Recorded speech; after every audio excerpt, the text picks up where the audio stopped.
how do we begin to enable what we have going on in the state, and how do we try to remove the barriers for that? And as many of you know, Senator Stevenson passed legislation last year that really would enable us to pursue more pilot projects in this area. That set up grants for people doing planning grants and implementation grants for pilot projects.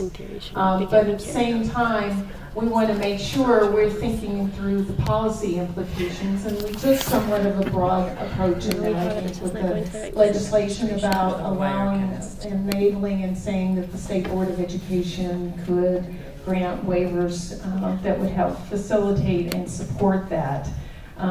So we kind of took the waiver approach, and I think part of that is trying to think through that these are kind of such a different way of us thinking about how we organize and support learning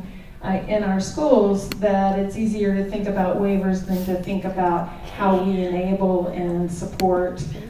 this learning. And so we want to explore that a bit today through kind of two lenses. One is what do we need to do to enable it, but also how do we take away those barriers, and how do we think about taking away those barriers from a policy standpoint and at an appropriate level.